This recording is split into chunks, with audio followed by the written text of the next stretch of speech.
कटक जिला महंगा ब्लॉक नृतांग पंचायत स्थित सरकारी प्राथमिक विद्यालय नृतांग हरिजन साईरे माँ पाई गछटिए कार्यक्रम विद्यालय भारप्राप्त प्रधान शिक्षक पवित्र कुमार देहुरी प्रत्यक्ष तत्वावधान में ओडिशा सरकार सहायतार अनुष्ठित हो जाइछि।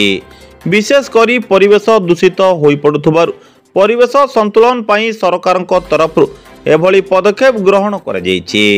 प्रत्येक अभिभावक माने निज बाड़ी गोटे गोटे लेखाए गछ लगाइबा पई भारप्राप्त प्रधान शिक्षक श्री देहुरी समस्त को परामर्श देथिले।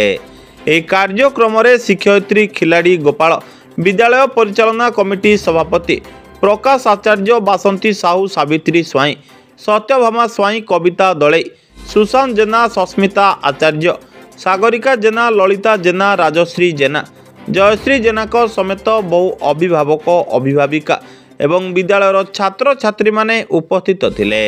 महांगारू रमेश साहू रिपोर्ट सूर्यस्त न्यूज। श्री पवित्र कुमार देहुरी भारप्राप्त प्रधान शिक्षक सरकारी प्राथमिक विद्यालय नृतांग हरिजन साई आज आम विद्यालय सरकार तरफ जो आसी योजना माँ पाई गछटिए कार्यक्रम अनुष्ठित होता आम विद्यालय समस्त शिक्षक शिक्षयित्री एवं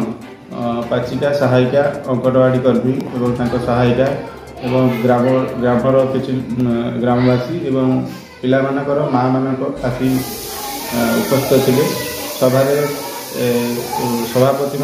उपस्थित रही यही कार्यक्रम आम सचेतनता करेलु से प्रत्येक माँ मैंने ये आसी गोटे ना गछ लगे पिला माने अनुकरण करेंगे और निज बाड़ी में गोटे ना गछ लगे परिवेश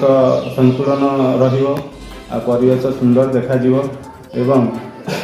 या सहित से जो रही आगामी भविष्य जो रही परिवेश कमी दूषित न हो प्रदूषण न हो फल विभिन्न प्रकार रोग जो सृष्टि होती